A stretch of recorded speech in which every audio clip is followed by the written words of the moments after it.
இந்த ராத்திரி வேளையினுடைய கூடிவரவுக்காக நான் தேவ சமூகத்திலே அமர்ந்திருந்து நான் என்ன பேச வேண்டும் ஆண்டவரே என்ற ஜெபத்தோடு நான் காத்திருந்த போது கர்த்தர் ஒரு காரியத்தை குறித்து இன்றைக்கு உங்கள் ஒவ்வொருவரோடும் பேசும்படியாக கர்த்தர் என்னை வழி நடத்தினார். அது எனக்கு ஆச்சரியமாகவும் இருந்தது. இதை ஒரு பொது கூட்டத்தில், ஒரு சுவிசேஷ கூட்டத்தில் இதை பேசணுமா அப்படின்னு யோசித்தேன். ஆனால் கர்த்தருடைய ஆவியானவர் இதை பேசும்படி என்னை வலியுறுத்தினதுனால இதை நம்முடைய ஆசீர்வாதத்துக்காக நாம் கேட்கலாம் என்று நான் கர்த்தருக்குள்ளே விசுவாசிக்கிறேன். கர்த்தருடைய நாமம் ஒன்றே நம் மத்தியிலே மகிமைப்படுவதாக. உங்கள் வேத புஸ்தகங்களை 1 பேதுரு 3ஆம் அதிகாரம் 20-21 வசனத்திற்கு நேராக திருப்பிக் கொள்ளுங்கள். 20ஆம் வசனத்தின் நடு மையத்திலிருந்து நான் வாசிக்கிறேன். 1 பேதுரு 3ஆம் அதிகாரம் 20-21 வசனம். அந்த பேழையிலே சிலராகிய 8 பேர் மாத்திரம் பிரவேசித்து ஜலத்தினாலே காக்கப்பட்டார்கள். அதற்கு ஒப்பனையான ஞான ஸ்நானமானது மாமிச அழுக்கை நீக்குதலாயிராமல் தேவனை பற்றும் நல் மனசாட்சியின் உடன்படிக்கையாயிருந்து இப்பொழுது நம்மையும் இயேசு கிறிஸ்துவினுடைய உயிர்த்தெழுதலினால் ரட்சிக்கிறது. 21ஆம் வசனத்தை மீண்டும் வாசிக்கிறேன். ஞான ஸ்நானமானது மாமிச அழுக்கை நீக்குகிறதாய் இராமல் தேவனை பற்றும் நல் மனசாட்சியின் உடன்படிக்கையாயிருந்து இப்பொழுது நம்மையும் இயேசு கிறிஸ்துவினுடைய உயிர்த்தெழுதலினால் ரட்சிக்கிறது. கர்த்தருடைய நாமத்திற்கு மகிமை உண்டாவதாக. இந்த வேத பகுதியிலே அப்போஸ்தலனாகிய பேதுரு ஞான ஸ்நானம் என்பது எதுவல்ல என்பதையும், ஞான ஸ்நானம் என்றால் எது என்பதையும், ஞான ஸ்நானம் பெறுவதினால் ஒருவருக்கு கிடைக்கும் நன்மை என்பதையும் அவர் பகுத்து போதிக்கிறார். இன்றைக்கு அநேக தேவனுடைய பிள்ளைகளுக்கு இந்த ஞான ஸ்நானம் என்கிற சத்தியம் தெளிவாக அறியாமல் இருக்கிறாங்க. அநேகர் குழப்பத்தில் இருக்கிறாங்க. அநேகர் இதுல நிர்விசாரமாகவும் இருக்கிறாங்க. ஆவியானவர் என்னோடு நேற்று முதல் இடைப்பட்டு கடைசி நாட்களை எதிர்கொண்டிருக்கிற நாம், இயேசுவின் வருகைக்காக காத்து கொண்டிருக்கிற நாம், அவருடைய வருகையிலே காணப்படுவதற்கு, கடைசி நாளில் நாம் கைவிடப்பட்டு அழிந்து போகாதபடி ரட்சிக்கப்படுவதற்கு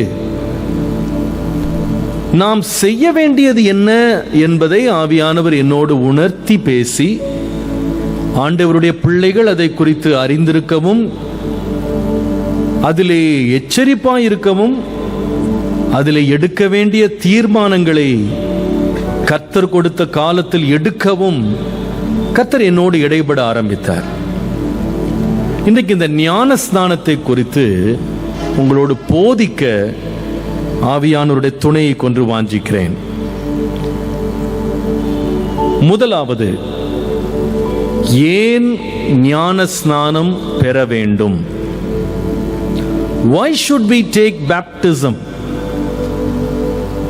ஏன் ஞான ஸ்நானம் பெற வேண்டும்? வேதத்தை நான் வாசித்த பொழுது கர்த்தர் என்னை நடத்தின 4 காரியங்கள், வேதம் 4 காரணங்களை நமக்கு மிக தெளிவாக சொல்லுகிறது. ஏன் ஒருவர் ஞான ஸ்நானம் பெற வேண்டும்? ஞான ஸ்நானம் பெற்றவங்களும் கவனிங்க, ஞான ஸ்நானம் பெறாதவங்களும் கவனிங்க. ஏன் ஞான ஸ்நானம் பெற வேண்டும்? முதலாவது, லூக்கா எழுதின சுவிசேஷம் 7ஆம் அதிகாரம் 30ஆம் வசனத்தை நாம் வாசிக்கும் பொழுது வேதம் சொல்லுகிறது, பரிசேயரும் நியாய சாஸ்திரிகளுமோ அவனாலே ஞானஸ்நானம் பெறாமல், அதாவது யோவான் ஸ்நானகனாலே ஞானஸ்நானம் பெறாமல் தங்களுக்கு கேடு உண்டாக தேவனுடைய ஆலோசனையை தள்ளிவிட்டார்கள். Reason number 1, why we should take baptism. ஏன் ஞானஸ்நானம் பெற வேண்டும்? Number 1, baptism is the counsel of God. ஞானஸ்நானம் என்பது தேவனுடைய ஆலோசனை. ஞானஸ்நானம் என்பது ஒரு சபையின் ஆலோசனை அல்ல, அது ஒரு மனிதனுடைய ஆலோசனை அல்ல, ஒரு குடும்பத்தினுடைய ஆலோசனை அல்ல. இன்றைக்கு சில வீடுகளிலே பெற்றோர் தங்கள் பிள்ளைகளை சொல்லுவாங்க, எப்பா நீ ஞானஸ்நானம் எடுக்கணும்பா என்று சொல்லுவாங்க. கேட்கிற பிள்ளைகள் அந்த வார்த்தையை கேட்டுவிட்டு, எடுக்கிற மம்மி, ஒரு நாள் எடுப்பேன், என்னைக்கா ஒரு நாள் நான் எடுப்பேன் அப்படின்னு மம்மி சொன்னாங்க, டேடி சொன்னாங்கன்னு நினைக்கிறாங்க. ஆனால் ஞானஸ்நானன்றது மம்மி சொல்ற ஆலோசனை இல்லை, டேடி சொல்ற ஆலோசனை இல்லை, பாஸ்டர் சொல்ற ஆலோசனை இல்லை. ஞானஸ்நானம் என்பது தேவனுடைய ஆலோசனை. தேவனுடைய ஆலோசனை எப்படிப்பட்டது? அது சத்தியம் உள்ளது. தேவனுடைய ஆலோசனை உண்மை உள்ளது. தேவனுடைய ஆலோசனை வல்லமை உள்ளது. அவருடைய ஆலோசனையின்படி கேட்டு நடக்கிறவர்கள் பாக்கியவான்கள். அப்ப ஞானஸ்நானம் ஏன் பெறணும் என்று கேட்டா, இது சபையின் ஆலோசனையோ, குடும்பத்தின் ஆலோசனையோ, மனிதனுடைய ஆலோசனையோ, ஏன் போதகருடைய ஆலோசனை அல்ல, தேவனுடைய ஆலோசனை. ஆகவே ஞானஸ்தானம் பெற வேண்டும். இரண்டாவது, ஏன் ஞானஸ்தானம் பெற வேண்டும்? மத்தேயு எழுதின சுவிசேஷம் 3ஆம் அதிகாரம் 13ஆம் வசனம். மத்தேயு 3:13.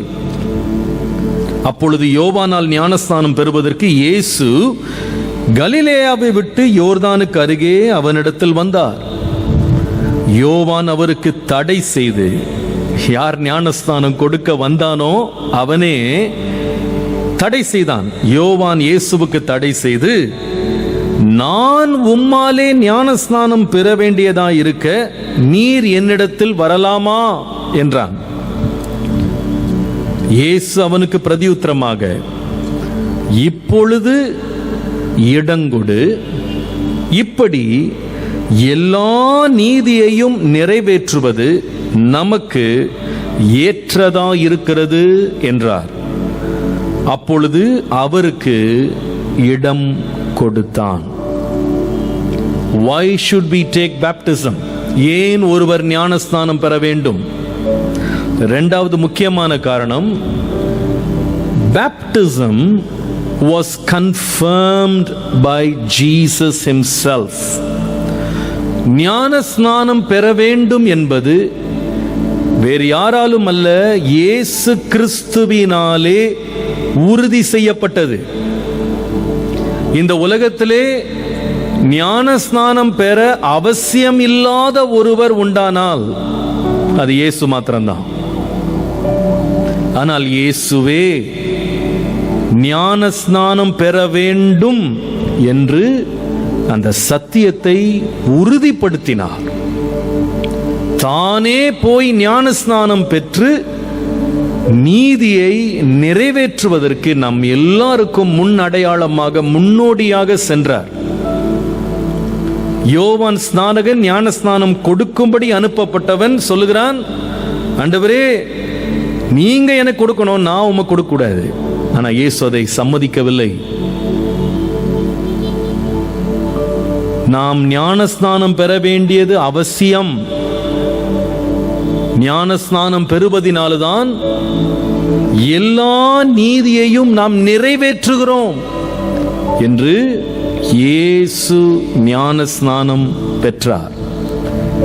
இன்றைக்கு யாராவது ஒருத்தர் இங்க உட்கார்ந்துட்டு நான் ஞானஸ்நானம் பெறணுமா என்று நீங்க சந்தேகத்தில் இருந்தீங்கன்னா, I want to let you know Jesus himself confirmed to us that baptism is necessary. இயேசுவே ஞானஸ்நானம் பெற வேண்டும் என்று உறுதி அளித்திருக்கிறார்.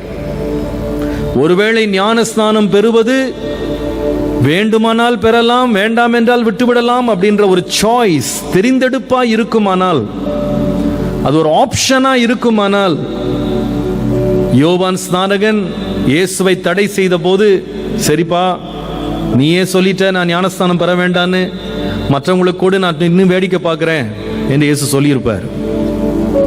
ஆனா இயேசு அப்படி சொல்லல. எல்லா நீதி நிறைவேற்றுவதற்கு இது ஏற்றதா இருக்கிறது, நீ இடம் கொடு என்று சொன்னார். தனக்கு வந்த தடையும் கர்த்தர் நிவிர்த்தியாக்கி ஞானஸ்நானம் பெறுவதை உறுதி செய்தார். ஞானஸ்தானம் பெறாம நான் திரும்பி போக மாட்டேன் என்று ஞானஸ்தானம் பெற்றார். Why should we take baptism? Number one, baptism is the counsel of God. இது மனுஷ ஆலோசனை அல்ல, தேவ ஆலோசனை. Number two, why should we take baptism? ஏன் ஞானஸ்நானம் பெற வேண்டும்? Because it was confirmed by Jesus. இயேசுவே ஞானஸ்நானம் பெற வேண்டியது அவசியம் என்பதை உறுதி செய்தார். Number three, why should we take baptism? ஏன் ஞானஸ்நானம் பெற வேண்டும்? மத்தேயு எழுதின சுவிசேஷம் 3ஆம் அதிகாரம் 16ஆம் வசனம். இயேசு ஞானஸ்நானம் பெற்று ஜலத்திலிருந்து கரையேறின உடனே இதோ வானம் அவருக்கு திறக்கப்பட்டது. தேவ ஆவி புறாவை போல் இறங்கி தம்மேல் வருகிறதை கண்டார். அப்பொழுது வானத்திலிருந்து 17ஆம் வசனம், வானத்திலிருந்து ஒரு சத்தம் உண்டாகி, இவர் என் நேசகுமாரன், இவரில் பிரியமாயிருக்கிறேன் என்று வானத்திலிருந்து வந்த சத்தம் உரைத்தது. Why should we take baptism? Number three, because baptism was commended by God. Baptism was commended by God. ஞானஸ்நானம் ஏன் பெற வேண்டும் என்றால், தேவன் அதை ஆமோதித்தார். இயேசு ஞானஸ்நானத்திற்கு தன்னை ஒப்பு கொடுத்த பொழுது பிதாவானவர் வானத்திலிருந்து சத்தமிட்டு பேசினார், இவர் நேசகுமாரன், இவரில் பிரியமாயிருக்கிறேன். எப்பொழுது ஒருவன் தேவனுக்கு பிரியமாயிருக்க முடியும்? பலியையும் காணிக்கையும் நீர் விரும்புகிறதில்லை. எது தேவனுக்கு பிரியம் என்றால், கீழ்ப்படிதலே கர்த்தருக்கு பிரியம். கீழ்ப்படிவது கர்த்தருக்கு பிரியம். அன்றைக்கு இயேசு ஞானஸ்நான சத்தியத்திற்கு தன்னை ஒப்பு கொடுத்த போது, இயேசு கீழ்ப்படிந்த போது பரலோகம் அதை ஆமோதித்தது. He was commended by God. அதை பாராட்டினது. ஞானஸ்நானம் பெறுகிறவர்கள் தேவனால் பாராட்டப்படுவார்கள்.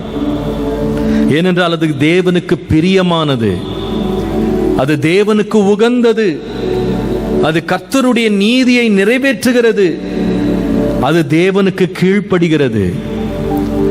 பலியை பார்க்கிலும் கீழ்ப்படிதலே உத்தமம்.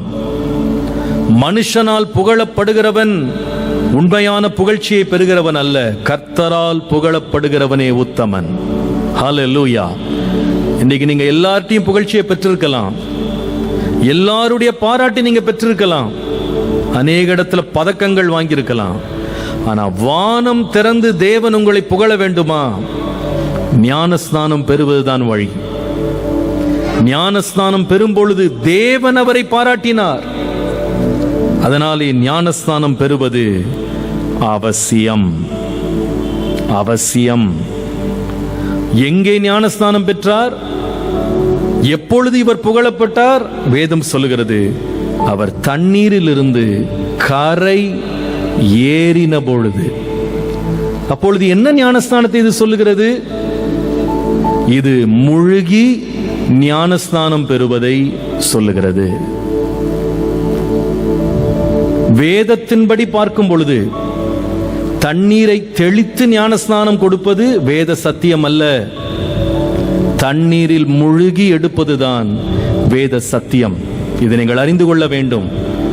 இயேசு தண்ணீருக்கு வெளியே நிற்கவில்லை, தண்ணீருக்குள்ளே இறங்கினார், கரையில் ஏறி வந்தார். வானம் அவரை புகழ்ந்தது. இதை நான் சொல்ல வேண்டுமானால் இன்னொரு வார்த்தையை நாங்கள் சுட்டிக்காட்ட முடியும். யோவான் 3ஆம் அதிகாரம் 23ஆம் வசனத்தை பாருங்க. யோவான் 3:23. சாலீம் ஊருக்கு சமீபமான ஐனோன் என்னும் இடத்தில் தண்ணீர் மிகுதியாயிருந்தபடியால் யோவானும் அங்கே ஞான ஸ்நானம் கொடுத்து வந்தான். ஜனங்கள் அவனிடத்தில் வந்து ஞான ஸ்நானம் பெற்றார்கள். எங்கே ஞான ஸ்நானம் கொடுக்கப்பட்டது? தண்ணீர் குறைவாயிருந்த இடத்திலே அல்ல, தண்ணீர் மிகுதியாயிருந்த இடத்தில். தேவனால் பாராட்டப்படுவதற்கு ஞானஸ்நானம் பெற வேண்டியது அவசியம். இந்த ஞானஸ்நானம் என்ன ஞானஸ்நானம் தெரியுமா? தண்ணீரிலே முழுகி ஞானஸ்நானம் பெறுவது. இதைதான் வேதம் அங்கீகரிக்கிறது, தேவன் ஆமோதிக்கிறார். இதுதான் கர்த்தருக்கு பிரியமானது. இது தேவன் வைத்த நியதி, இதை நாம் மறக்க முடியாது. ஏன் ஞானஸ்நானம் பெற வேண்டும்? Number 1, it is the counsel of God. இது தேவனுடைய ஆலோசனை. ஏன் ஞானஸ்நானம் பெற வேண்டும்? Because it was confirmed by Jesus. இயேசுவினாலே இது உறுதி செய்யப்பட்டது. Why should we take baptism? ஏன் ஞானஸ்நானம் பெற வேண்டும்? Because it was commended by God. தேவனால் பாராட்டப்பட்டது. Number 4, why should we take baptism? ஏன் ஞானஸ்நானம் பெற வேண்டும்? மத்தேயு எழுதின சுவிசேஷம் 28ஆம் அதிகாரம் 19ஆம் வசனம். இயேசுவின் வார்த்தைகள் இவைகள். ஆகையால் நீங்கள் புறப்பட்டு போய் சகல ஜாதிகளையும் சீஷராக்கி பிதா, குமாரன், பரிசுத்த ஆவியின் நாமத்தினாலே அவர்களுக்கு ஞான ஸ்நானம் கொடுங்கள். Why should we take baptism? Number 4, because baptism was commissioned by Jesus. ஞான ஸ்நானம் கொடுக்க வேண்டும் என்று கட்டளையிட்டவர் இயேசுவே. இது மனுஷனுடைய கட்டளை அல்ல, சபையினுடைய கட்டளை அல்ல, போதகனுடைய கட்டளை அல்ல, இயேசுவினுடைய கட்டளை. உலகமெங்கும் போங்கள், சகல ஜாதிகளையும் நீங்கள் சீஷராக்குங்க, சுவிசேஷத்தை அறிவிங்க, பிதா, குமாரன், பரிசுத்த ஆவியின் நாமத்தினாலே அவர்களுக்கு ஞான ஸ்நானம் கொடுங்கள். கட்டளையிட்டவர் எம்பெருமானாகிய இயேசு கிறிஸ்து. ஹல்லேலூயா. அவருடைய ஆலோசனை இது, அவருடைய ஆமோதித்த காரியம் இது, இது அவருடைய பாராட்டை பெற்ற ஒரு காரியம் இது. எல்லாவற்றுக்கும் மேலாக இது பரத்திலிருந்து வந்த கட்டளை. தேவன் தம்முடைய சீஷர்களுக்கு கட்டளையிட்டார். அவருடைய கட்டளைகளின்படி செய்கிறவன் தான் பரலோக ராஜ்யத்திலே பிரவேசிப்பான் என்பதை மறந்து விடாதீங்க. உங்களுடைய ஆலோசனையை கேட்டுட்டு உங்க இஷ்டத்துக்கு வாழ்றதுக்கு பரலோகம் ஆயத்தப்படுத்தப்படல. விசுவாசிகள் கவனிங்க. உங்களுடைய சம்பிரதாயங்களின்படி நீங்கள் வாழ்ந்து உங்கள் சம்பிரதாயங்களுக்காக பரலோகம் திறக்கும்னு எதிர்பார்த்துட்டு இருந்தீங்கன்னா ஏமாந்து போவீங்க. அங்கே நடப்பது உங்க சட்டம் அல்ல, மனுஷ சட்டம் அல்ல, உலக சட்டம் அல்ல, தேவனுடைய சட்டம். அவருடைய சட்டத்தின்படி, அவருடைய கட்டளையின்படி கீழ்ப்படுகிறவனுக்கு தான் பரலோகம் திறக்கப்படும். அதனால ஞான ஸ்நானம் பெறாம நீங்க பல சாக்கு போக்குகள் சொல்லிக் கொண்டிருக்கலாம். மறந்துடாதீங்க, இது உங்க ஆலோசனை இல்ல, தேவனுடைய ஆலோசனை. இது மனுஷன் ஆமோதித்ததல்ல, தேவன் ஆமோதித்தது. இது மனுஷனுடைய பாராட்டுக்காக செய்யறதில்ல, சபையின் பாராட்டுக்காக, குடும்பத்தில் இருக்கவங்க பாராட்டுறதுக்காக ஞானஸ்தானம் பெறதில்ல. அப்பா அம்மாவை திருப்திப்படுத்துறதுக்கு எடுத்துறது ஞானஸ்தானம் கிடையாது. தேவனால் புகழப்படும்படி எடுப்பதுதான் ஞானஸ்தானம். எதற்காக ஞானஸ்தானம் பெறுகிறேன்? இது தேவனுடைய கட்டளை. அந்த கட்டளைக்கு நீங்க யாராவது இதுவரைக்கும் கீழ்ப்படியாம இருப்பீங்களானா, இன்றைக்கு இந்த ஆராதனை முடியும் பொழுது உங்களை கர்த்தருக்கு ஒப்பு கொடுங்க, ஒப்பு கொடுங்க. ஏன் ஞானஸ்தானம் பெற வேண்டும் என்று கவனித்தோம். அடுத்தது இப்ப போலாம். யார் ஞானஸ்நானம் பெறலாம்? யார் ஞானஸ்நானம் பெறலாம்?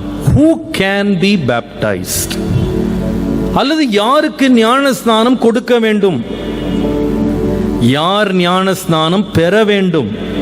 இதை வேதம் நமக்கு ரொம்ப தெளிவாக போதிக்கிறது. வேதத்திலிருந்து 3 முக்கியமான நிபந்தனைகளை நான் உங்களுக்கு காண்பிக்க விரும்புகிறேன். Who should take baptism? இன்னைக்கு நிறைய பேருக்கு இது கேள்வி இருக்கு. இன்னைக்கு நம்ம கிறிஸ்தவ குடும்பங்கள்ல பாத்தீங்கன்னா ஞானஸ்தானம் பெறதுக்கு நம்மளே ஒரு வயசை ஃபிக்ஸ் பண்ணியிருக்கோம். 15 வயசு ஆயிடுச்சு, 10th முடிச்சுட்டா ஞானஸ்தானம் எடுத்துரு. இது யார் கொடுத்த சட்டம் தெரியல, பைபிள் அப்படிலாம் போடல. 10th பாஸ் பண்ணா ஞானஸ்தானம் எடுக்கணும். சில குடும்பங்கள்ல ஒரு சட்டம் இருக்கு, வயசுக்கு வந்துட்டியா ஞானஸ்தானம் எடுத்துடணும். அப்ப இது என்னமோ கல்யாணத்துக்கு பொண்ணு பாக்குற மாதிரி மாப்பிள்ளை பாக்குற மாதிரி ஞானஸ்தானம் எடுத்துடணும். இன்னும் சில பேர் கல்யாணம் பண்ண போறீங்கன்னா ஞானஸ்தானம் எடுத்துடணும், அப்பதான் கல்யாணம் பண்ணி வைப்பாங்க சர்ச்சில், அதனால ஞானஸ்தானம் எடுத்துரு. இதெல்லாம் கிளியரன்ஸ் சர்டிபிகேட் மாதிரி வாங்கிக்கிறாங்க நிறைய பேர் இன்னைக்கு. என்ன பாஸ்டர், பையனை கல்யாண வயசு ஆகி போச்சு, பொண்ணு பார்த்துட்டு இருக்கோம், ஞானஸ்தானத்தை கொடுத்துட்டீங்கன்னா உடனே என்ன பண்ணிடலாம், கல்யாணத்தை நடத்திடலாம். அதனால கல்யாணத்துக்கு ஒரு லைசன்ஸ் இது இப்ப நிறைய பேருக்கு. ஞானஸ்தானம் பெறலன்னா கல்ற கிடைக்காது, அதனால ஞானஸ்தானம் எடுத்துரு. எப்பா, ஞானஸ்தானம் எடுக்கிறது கல்றைக்கு புக்கிங் பண்றதுக்கு இல்ல, ஞானஸ்தானம் எடுக்கிறது கல்யாணம் பண்றதுக்கு புக்கிங் கிடையாது. ஞானஸ்தானம் எதுக்கு பெறணும், யார் பெறணும்? வேதத்திலிருந்து உங்களுக்கு சத்தியத்தை போதிக்க விரும்புறேன். முதலாவது, யார் ஞானஸ்தானம் பெற வேண்டும் தெரியுமா? அப்போஸ்தலர் நடபடிகள் 8ஆம் அதிகாரம் 35, 36 வசனங்களை பாருங்கள். அப்போஸ்தலர் 8, 35, 36. அப்பொழுது பிலிப்பு பேசத் தொடங்கி இந்த வேத வாக்கியத்தை முன்னிட்டு இயேசுவை குறித்து அவனுக்கு பிரசங்கித்தான். மீண்டும் வாசிக்கிறேன். பிலிப்பு பேசத் தொடங்கி இந்த வேத வாக்கியத்தை முன்னிட்டு இயேசுவை குறித்து அவனுக்கு பிரசங்கித்தான். யாருக்கு பிரசங்கித்தான்? ரதத்தில் தன் ஊருக்கு போய் கொண்டிருந்த கந்தாகேயினுடைய மந்திரி, எருசலேமில் தேவனை ஆராதித்து விட்டு திரும்புகிறவன், அவன் பக்தி உள்ளவன், நல்ல மத சடங்குகளை நிறைவேற்றுகிறவன், நியாயப்பிரமாணத்தை நிறைவேற்றுகிறவன், மத சம்பிரதாயங்களை சரியாக செய்கிறவன். தூர தேசத்திலிருந்து எருசலேமின் ஆலயத்திலே வந்து ஆராதனை செய்துவிட்டு பலிகளை செலுத்திவிட்டு வீட்டுக்கு போகிறான். நியாய பிரமாணத்தின்படி குற்றம் சுமத்தப்படாதவன், நல்ல வயதுக்கு வந்தவன், நல்ல அறிவுள்ளவன், பக்தி உள்ளவன். ஏனென்றால் ரதத்தில் உட்கார்ந்து அவன் தூங்கிட்டு போயிருக்கலாம், கதை படிச்சுட்டு போயிருக்கலாம். ஆனா வேதம் சொல்லுது, ஏசாயா தீர்க்க தரிசன புஸ்தகத்தை உட்கார்ந்து ரதத்தில் உட்கார்ந்து வாசிச்சுட்டு போனா ஒரு அரசாங்க மந்திரி. அவ்வளவு பக்தி உள்ள ஒரு மனுஷன் அவன், இல்லையா? கையில பைபிள் வச்சிருந்ததுனால நீ ஞானஸ்தானம் எடுத்துக்கப்பா அப்படின்னு சொல்லல. எருசலேமுக்கு வந்துட்டதுனால ஞானஸ்தானம் எடுத்துக்கப்பா என்று சொல்லல. எப்ப ஞானஸ்தானம் எடுக்கணும் தெரியுமா? வசனம் சொல்லுகிறது, இந்த பிலிப்பு தன் கையிலே வைத்திருந்த வேத வாக்கியத்தை எடுத்து இயேசுவை குறித்து அவனுக்கு பிரசங்கம் செய்தான்.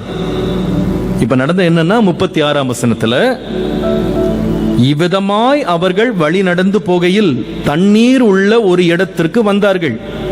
நான் மீண்டும் சொல்றேன், ரதத்துல போனவன் கையில தண்ணி இருக்கிறதுலாம் இயல்பு. கையில குடிக்க தண்ணி வைத்திருப்பான். குடிக்க தண்ணி இருக்கே, கொஞ்சம் தெளிச்சு விடுங்கன்னு சொன்னானா? இல்ல, தண்ணீர் இருக்கிற இடத்திற்கு வந்தாங்க. வந்த பொழுது மந்திரி, இதோ தண்ணீர் இருக்கிறதே. எங்க? ரதத்தில் இல்ல, வெளியில இருக்கு தண்ணி. தண்ணீர் இருக்கிறது, நான் ஞான ஸ்நானம் பெறுவதற்கு தடை என்ன? குறிப்பை முக்கியப்படுத்த விரும்புறேன். யார் ஞானஸ்தானம் பெறணும் தெரியுமா? Number 1, people who hear the word of God. People who get to hear the gospel can be baptized. சுவிசேஷத்தை கேட்டு சுவிசேஷத்தை அறிந்து கொண்டவர்கள் தான் ஞானஸ்நானம் பெற வேண்டும். வயசுக்கு வந்தவங்களாம் கிடையாது, கல்யாணம் ஆக போறவங்களாம் கிடையாது, கல்றைக்கு புக்கிங் பண்றவங்களாம் ஞானஸ்தானம் எடுக்கணும்னு சொல்லல. சுவிசேஷத்தை கேட்டியாப்பா? இயேசு யாருன்னு உனக்கு தெரியுமா? அவர் எதற்காக இந்த உலகத்திற்கு வந்தாருன்னு தெரியுமா? எதற்காக மரித்தார் தெரியுமா? எதற்காக சிலுவையில் அறையப்பட்டார் தெரியுமா? அவர் உன்னிடத்தில் என்ன எதிர்பார்க்கிறார் தெரியுமா? பாவத்தை குறித்தும் நீதியை குறித்தும் கண்டித்து உணர்த்துகிற பரிசுத்த ஆவியானவரை அனுப்பினவர் தான் இந்த இயேசு. பாவத்தை பார்க்க மாட்டாத சுத்த கண்ணன். அவருடைய சுவிசேஷத்தை கேட்கிறவன் ஞானஸ்தானம் பெற முடியும்.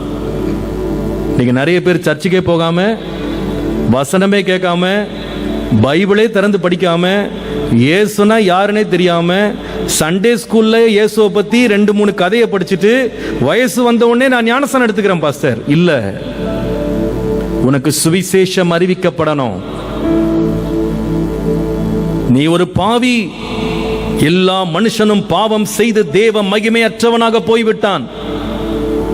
பாவத்தை தீர்க்கும் ஒரே கிருபாதார பலியாக இயேசு மேலே இருந்து நமக்காக கீழே மனுஷ உறவில் இந்த உலகத்தில் வந்து அவதரித்தார். மனிதனுடைய பாவங்களுக்கான தண்டனையை தன்மேலே அவர் ஏற்றுக்கொண்டார். மனுஷனுக்காக வானத்திற்கும் பூமிக்கும் நடுவிலே சிலுவையிலே தொங்கினார். நம்முடைய பாவத்தை அவர் சுமந்தார்.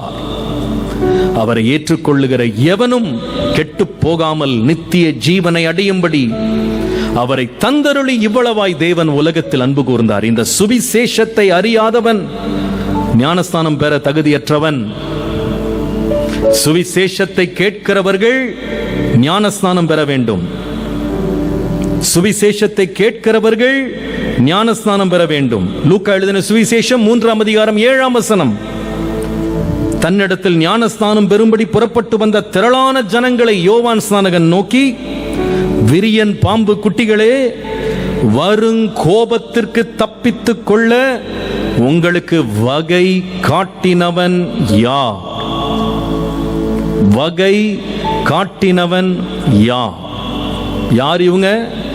விரியன் பாம்பு குட்டிகள் என்று அழைக்கப்பட்டவங்க. இன்னொரு விதமாய் சொன்னா, அவருடைய பாவங்களை துணிகரமாய் வாழ்கிறவர்கள், தேவனுக்கு விரோதமான வாழ்க்கை வாழ்ந்து கொண்டிருக்கிறவர்கள், பாவத்தை தண்ணீரை போல குடிக்கிறவர்கள், தேவனுக்கு பிரியமில்லாத வாழ்க்கை வாழ்ந்து கொண்டிருக்கிற விரியன் பாம்பு குட்டிகளைப் போல விஷம் நிறைந்தவர்களாய் இருக்கிறவர்களை யோவான் ஸ்நானகன் பார்த்து கேட்கிறான், ஞானஸ்தானம் வந்திருக்கிறீங்க, உங்களுக்கு இந்த கோபாக்கியம் ஒன்று வருதுன்னு தெரியுமா? அவரை ஏற்றுக்கொள்ளுகிறவர்கள் நித்திய ஜீவனை பெறுவாங்க. இயேசுவை நிராகரித்து தங்கள் பாவத்தை விட்டு ஒளியாத மக்களுக்காக எரி நரகம் இருக்குன்னு தெரியுமா? தேவனுடைய கோபாக்கினை வரப்போகுதுன்னு உங்களுக்கு தெரியுமா? இதை உங்களுக்கு யார் காண்பித்தது? யார் உங்களுக்கு இதை சொன்னது? அப்போ ஞானஸ்தானம் யார் பெறணும் தெரியுமா? வசனத்தை கேட்கிறவங்க மாத்திரம் இல்ல, வசனத்தை கேட்டு புரிந்து கொண்டவங்க தான் ஞானஸ்தானம் எடுக்கணும். வேதத்தின்படி வசனத்தை கேட்பதோ வசனத்தை புரிந்து கொள்ளாத ஒரு குழந்தைக்கு ஞானஸ்தானம் கொடுக்கப்படுவது வேதத்தில் இல்லை. அந்த சத்தியம் வேதத்தில் கிடையாது. வசனத்தை கேட்கணும், வசனத்தினால் உணர்த்தப்படணும். நான் ஒரு பாவி என்று அவன் உணரணும். வரும் கோபாக்கினை பற்றி அவன் அறியணும். தன்னுக்காக கோபாக்கினிலிருந்து விடுவிக்கும்படி வெளிப்பட்ட இயேசு கிறிஸ்துவின் சத்தியத்தை ஒருவன் அறிந்து ஞானம் பெற்று ஸ்நானம் பெறுவதுதான் ஞான ஸ்நானம். சோ ஞான ஸ்நானம் யார் எடுக்கலாம் என்று கேட்டா, யார் வசனத்தை கேட்டு தனக்கு என்ன சம்பவிக்க போகிறது என்று அறிந்த ஒருவன் தான் ஞானஸ்தானம் பெற வேண்டும். வரப்போகிற கோபாக்கினைக்கு நான் தப்புவிக்க வேண்டும். People who hear the word of God, people who hear the gospel, respond in baptism.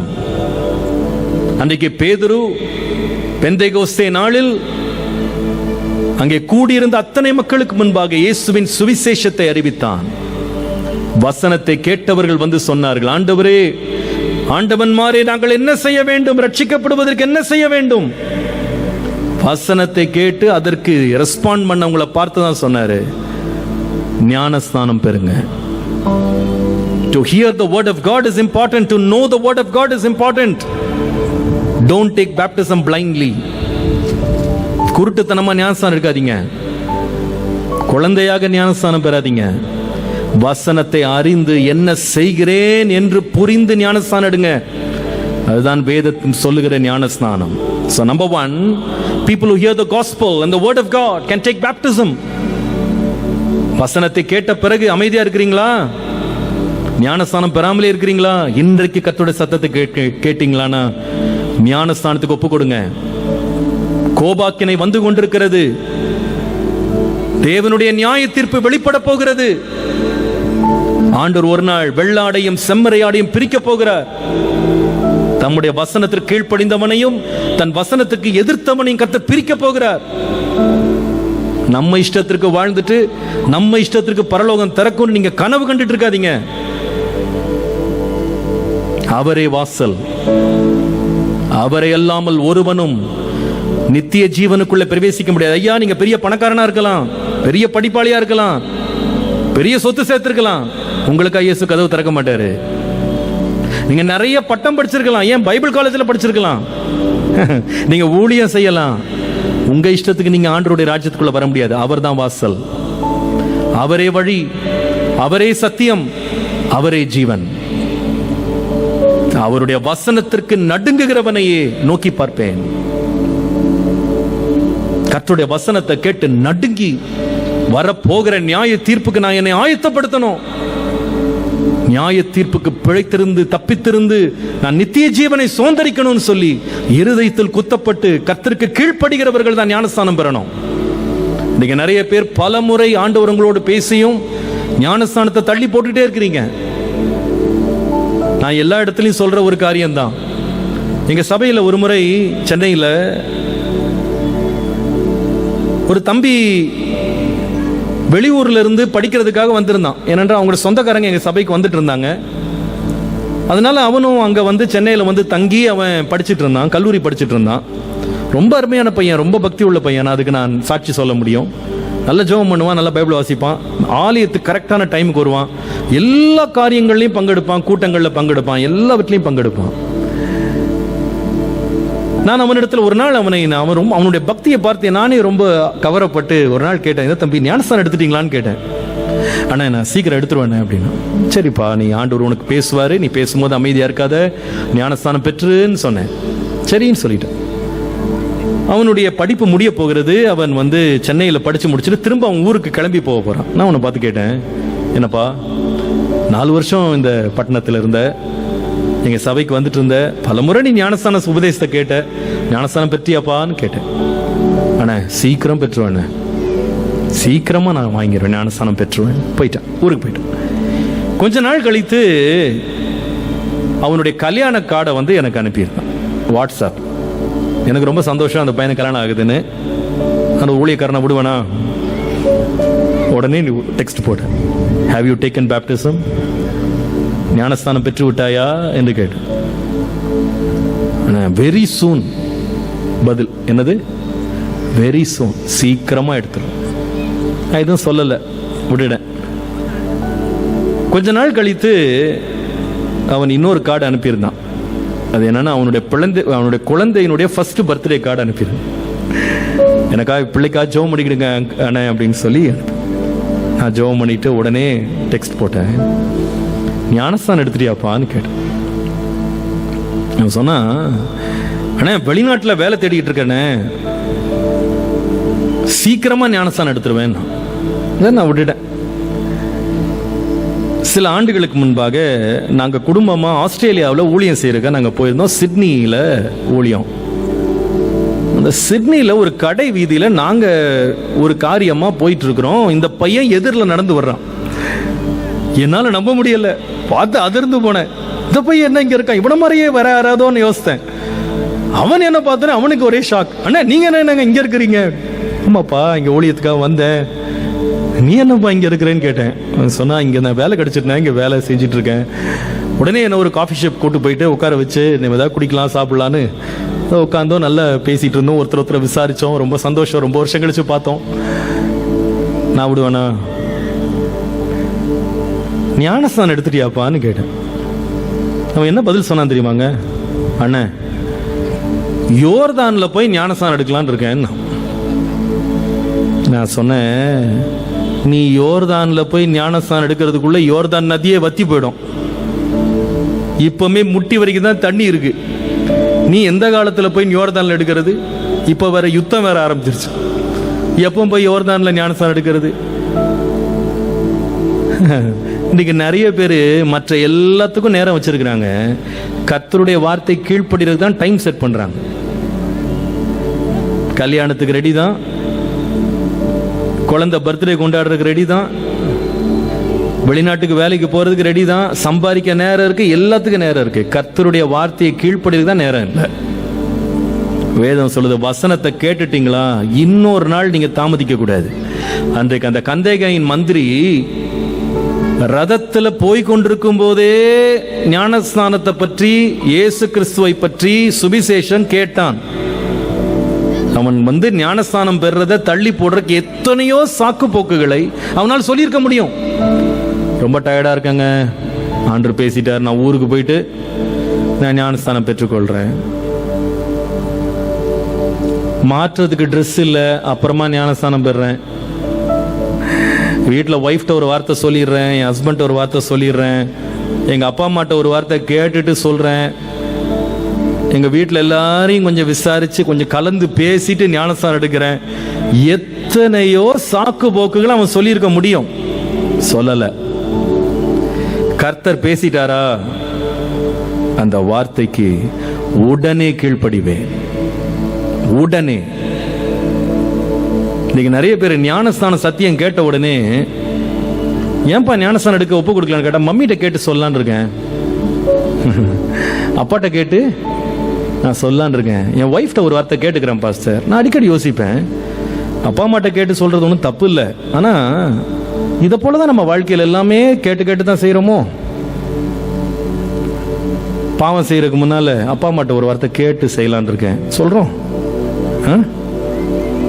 நண்பர்களோடு ஏதாவது ஒரு தவறு செய்ய போறோம், ஒரு முறை கேட்டு சொல்லிடுறேன் பாஸ்டர், ஒய்ஃப்ட்ட ஒரு வார்த்தை கேட்டுக்கிறேன், இங்க போயிட்டு வரலாமா வேணாமான்னு கேட்டு சொல்றேன், சொல்றோம். சொல்றது இல்ல, தப்பு பண்றதுக்கெல்லாம் எல்லாத்தையும் கேட்காம தான் செய்யறோம்.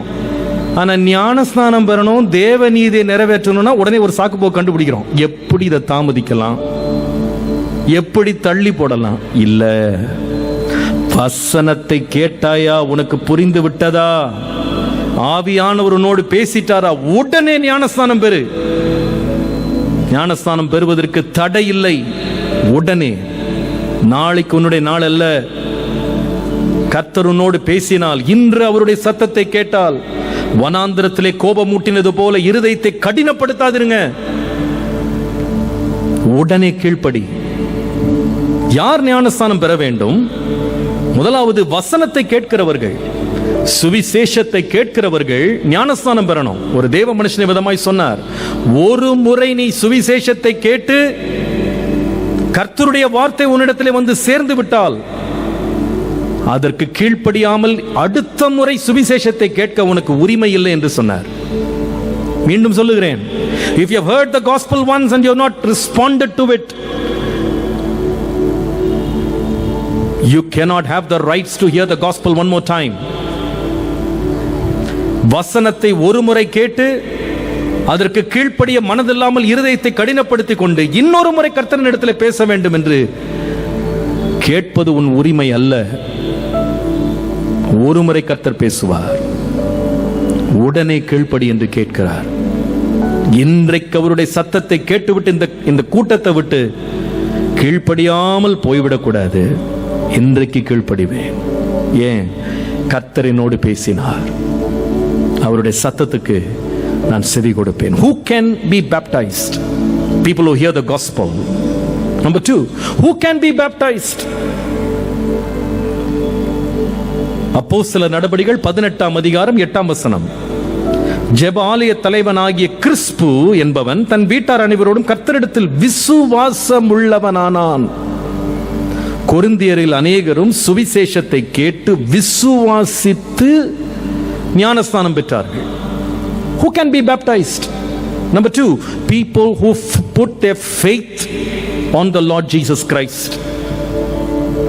இயேசு கிறிஸ்துவை விசுவாசிக்கிறவர்கள் ஞானஸ்நானம் பெற வேண்டும். ஞானஸ்நானம் என்பது விசுவாசத்தின் கிரியை தொடர்ந்து வருவது. வேதம் சொல்லுகிறது, கிரியை இல்லாத விசுவாசம் செத்தது. நீங்க சில பேர் இயேசுவை ரொம்ப விசுவாசிக்கலாம், அவரை நீங்க ரொம்ப நம்பலாம். அவர் நல்லவர், வல்லவர், பெரியவர், சிறந்தவர், தேவகுமாரன், என்னென்னமோ பட்டம்லாம் உங்களுக்கு தெரிந்து எல்லாம் நீங்க படிச்சு சண்டே ஸ்கூல் முதல் கூட எல்லாம் படிச்சுட்டு எல்லாம் அறிஞ்சு வசனத்தை கேட்டு இயேசு யாருன்னு உங்களுக்கு தெரியும், அவரை நீங்க நம்புறீங்க. வேதம் சொல்லுகிறது, பிசாசுகளும் இயேசுவை விசுவாசித்து அவருக்கு நடுங்குகிறது என்று வாசிக்கிறோம். அதனால் நீங்க மட்டும் தான் விசுவாசி நினைக்காதீங்க, நம்ம மட்டும் தான் விசுவாசி நினைக்காதீங்க. பிசாசு நமக்கு முன்னாடியே பெரிய விசுவாசியா இருக்கான், அவன் எல்லாம் விசுவாசிக்கிறான். ஆனா என்ன பிரச்சனைன்னு கேட்டா, பிசாசுக்கும் நமக்கு என்ன வித்தியாசம்னு கேட்டா, பிசாசு எல்லாம் விசுவாசிப்பான், ஆனா ஒண்ணுக்கு கிரியை செய்ய மாட்டான், ஒன்னும் கீழ்ப்படிய மாட்டான். ஆனா நாம யாரா இருக்கணும்னா, வசனத்தை கேட்டேன், விசுவாசித்தேன், என் விசுவாசத்தை கிரியையில கொண்டு வர்றேன், கிரியையில கொண்டு வர்றேன். கிரியை இல்லாத விசுவாசம் செத்தது. சுவிசேஷத்தை கேட்டு விசுவாசித்து ஞானஸ்நானம் பெற்றார்கள். யார் ஞானஸ்நானம் பெற முடியும்? வசனத்தை கேட்டு புரிந்து கொண்டவங்க ஞானஸ்நானத்துக்கு ஒப்பு கொடுக்கிறாங்க. இரண்டாவது, வசனத்தை கேட்டு இயேசுவின் மேல் விசுவாசம் உள்ளவர்கள் ஞானஸ்நானம் பெற வேண்டும். விசுவாசத்தோடு நிறுத்திடாதீங்க, விசுவாசித்ததை கிரியையில கொண்டு வாங்க. இது எப்படி இருக்குன்னா, ஒரு டாக்டர்கிட்ட போறீங்க, ஐயா எனக்கு இந்த உடம்பு முடியல அப்படின்ன உடனே அவர் ஒரு சீட்டை எடுத்து உங்களை கொஞ்சம் ஆராய்ச்சி பண்ணிட்டு உங்களுக்கு என்ன மருந்து வேணும்னு சொல்லி அவர் ஒரு சீட்டில் மருந்து எழுதி கொடுக்குறாரு. மருந்தெல்லாம் எழுதி கொடுத்தோன்னு நன்றி ஐயான்னு சொல்லி அவருக்கு ஃபீஸை கொடுத்துட்டு நீங்க பக்கத்தில் உள்ள மெடிக்கல் ஸ்டாப்ல போய் எல்லா மருந்தையும் வாங்கிட்டீங்க. வாங்கி அதை ஒரு நல்ல ஒரு டப்பால போட்டு ஷெல்ஃபில் வச்சுட்டு டெய்லி அதை பார்த்து பார்த்து ஜெபம் பண்ணா தலைவலி போயிடுமா? சொல்லுங்க. காசு கொடுத்து வாங்கிட்டேயா மருந்த, எங்கப்பா இருக்கு மருந்து? ஷெல்ஃபில் பத்திரமா இருக்கு. சாப்பிட்டியாப்பா? சாப்பிட்றதுல இருக்கட்டும், அது அப்படியே இருக்கட்டும். உடம்பு சரியாகுமா? ஆகாது. வசனத்தை கேட்டா பத்தாது, விசுவாசிச்சேன் வாங்கிட்டேன் அப்படின்னு கொண்டு ஷெல்ஃபில் வச்சா பத்தாது, அதை திறந்து வாயில போடணும். வசனத்தை கேட்டீங்க, விசுவாசிச்சீங்க, விசுவாசத்தை கிரியையில கொண்டு வரணும். கிரியை செய்கிற வரைக்கும் உங்கள் விசுவாசம் அங்கீகரிக்கப்படாது. ஏனென்றால் கிரியை இல்லாத விசுவாசம் செத்தது. It is dead, it is lifeless. Your faith is worthless if it is not put to obedience. யார் ஞானஸ்நானம் பெற வேண்டும்? மூன்றாவது, மார்க் எழுதிய சுவிசேஷம் 1 அதிகாரம் 4 வசனம். யோவான் வனாந்திரத்தில் ஞானஸ்நானம் கொடுத்து பாவ மன்னிப்புக்கென்று மனம் திரும்புதலுக்கு ஏற்ற ஞானஸ்நானத்தை குறித்து பிரசங்கம் பண்ணி கொண்டிருந்தான். மனம் திரும்புதலுக்கு ஏற்ற ஞானஸ்நானத்தை குறித்து பிரசங்கம் பண்ணி கொண்டிருந்தான். 5 வசனம். அப்பொழுது யூதேயா தேசத்தார் அனைவரும் எருசலேம் நகரத்தார் யாவரும் அவனிடத்திற்கு போய் தங்கள் பாவங்களை அறிக்கையிட்டு யோர்தான் நதியில் அவனால் ஞானஸ்நானம் பெற்றார்கள். Who can take baptism? யார் ஞானஸ்நானம் பெற முடியும்? Number 1, people who hear the gospel. சுவிசேஷத்தை கேட்கிறவர்கள் ஞானஸ்நானம் பெற வேண்டும். யார் ஞானஸ்நானம் பெற வேண்டும்?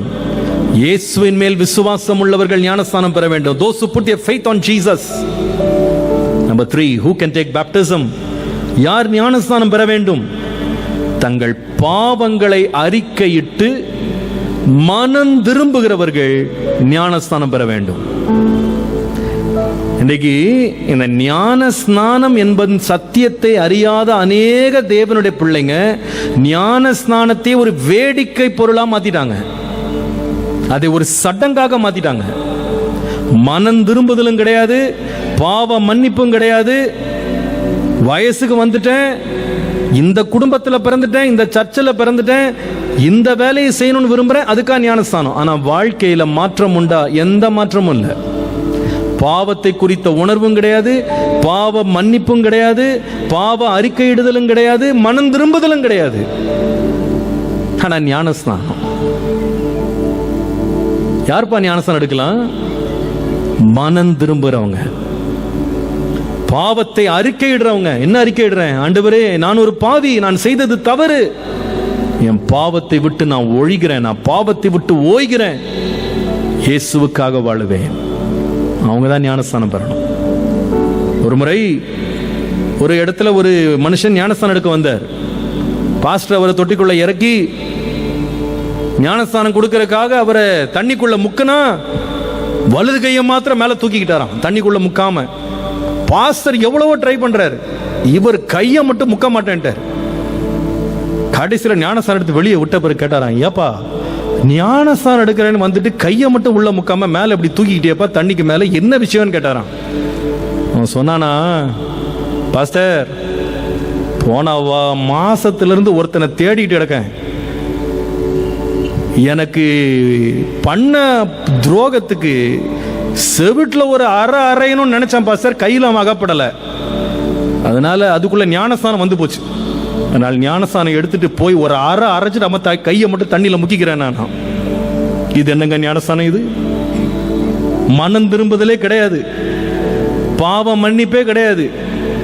இப்படி பாட்டா சில பேர் ஞானஸ்தானம் எடுக்கிறாங்க. இது வல்ல ஞானஸ்தானம். மனம் திரும்புறேன், பாவத்தை அறிக்கையிடுறேன், பரிசுத்த வாழ்க்கைக்காக என்னை அர்ப்பணிக்கிறேன், ஞானஸ்தானம் பெறுகிறேன். அல்லேலூயா. யார் ஞானஸ்தானம் பெறலாம்? வசனத்தை கேட்டேன், வசனத்தை விசுவாசித்தேன், மூன்றாவது பாவங்களை அறிக்கையிட்டேன். இதைதான் அப்போஸ்தலனாகிய பவுல் தன்னுடைய வாழ்க்கையின் அனுபவமாகவும் அவர் எழுதுகிறார். அப்போஸ்தலனாகிய பேதுரு இதை ஜனங்களுக்கு அறிவித்தார். அப்போஸ்தலர் நடபடிகள் 2ஆம் அதிகாரம் 38ஆம் வசனம். பேதுரு அவர்களை நோக்கி, நீங்கள் மனம் திரும்பி ஒவ்வொருவரும் பாவ மன்னிப்புக்கு என்று இயேசு கிறிஸ்துவின் நாமத்தினாலே ஞான ஸ்நானம் பெற்றுக்கொள்ளுங்கள். எதற்காக? பாவ மன்னிப்புக்கு என்று. அந்த பாவ மன்னிப்புக்கு முன்பாக வர வேண்டியது மனம் திரும்புதல். என் மனம் இவ்வளவு நாளும் உலகத்துக்கு பின்பாக இருந்தது, மாம்சத்துக்கு பின்பாக இருந்தது, பாவத்துக்கு பின்பாக இருந்தது. இப்பொழுதோ நான் மனம் திரும்பிட்டேன். கலப்பையின் மேல் கை வைத்து பின்னிட்டு பார்க்கிறவன் எனக்கு சீஷனாய் இருக்க மாட்டான் என்று சொன்னார். ஞானஸ்நானம் பெறவங்க மனதில் ஒரு உறுதி எடுக்கணும். இதுவரைக்கும் அறியாத காலத்தில் தேவன் காணாதவர் போல இருந்தார், இப்பொழுது யாவரும் மனம் திரும்ப வேண்டும் என்று விரும்புகிறார்.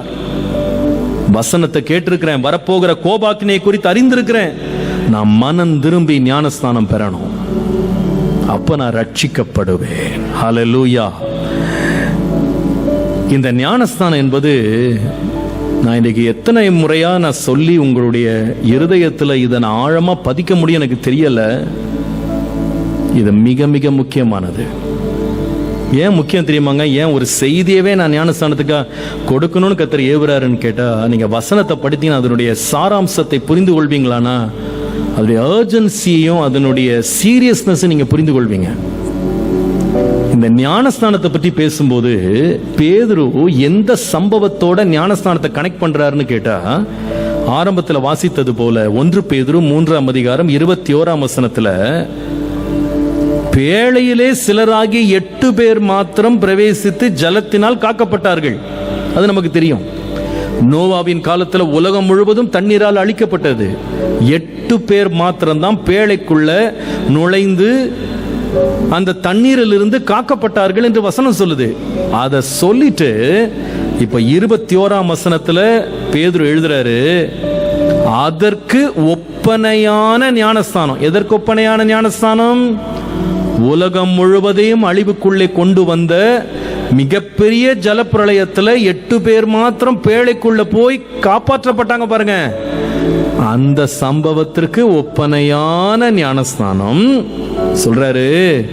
மாம்ச அழுக்க நீக்கிறதா இராம தேவனை பற்றும் நல் மனசாட்சியின் உடன்படிக்கையாயிருந்து இப்பொழுது நம்மையும் இயேசு கிறிஸ்துவினுடைய உயிர்த்தெழுதலினால் ரட்சிக்கிறது.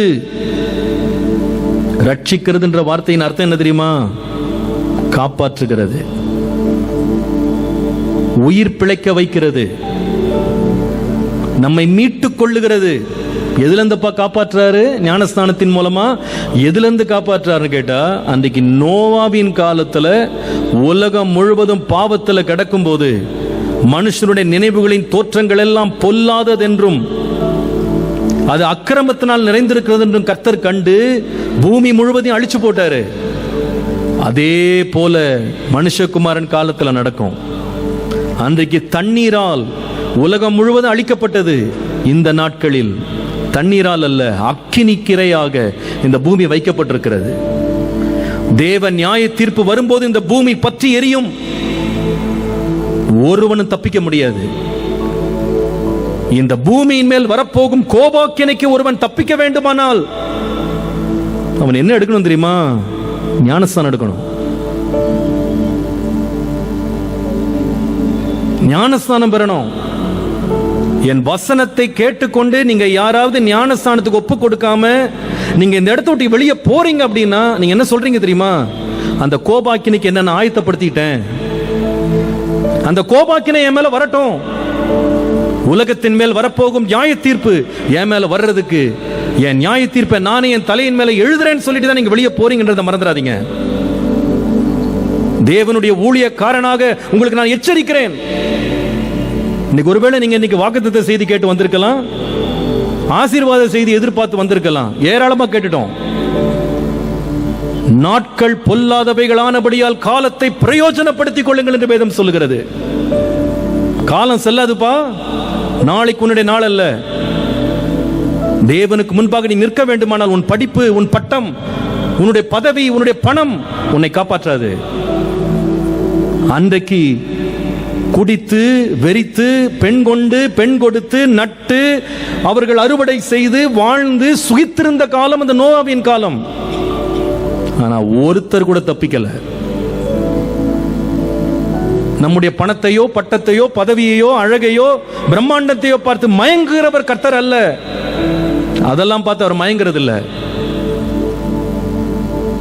இன்றைக்கு அவர் சத்தத்தை கேட்டு கீழ்ப்படிவீர்களானால் கோபாக்கினைக்கு தப்பித்துக் கொள்வீர்கள். அதனாலதான் ஞானஸ்நானம் ரொம்ப முக்கியம். தேவனுடைய வசனத்தை கேட்டு அதை மனதார ஏற்றுக்கொண்டு விசுவாசித்து கர்த்தருக்கு முன்பாக நடுங்கி பயந்து பாவங்களை அறிக்கையிட்டு மனம் திரும்பி ஞானஸ்நானம் பெறணும்னு கர்த்தர் உங்களுக்கு சொல்லுகிறார். அந்த ஞானஸ்நானம் பெறவில்லை என்றால் கோபாக்கினை வரும். வேதம் சொல்லுகிறது அந்த ஞானஸ்நானம் உங்களை ரட்சிக்கிறது.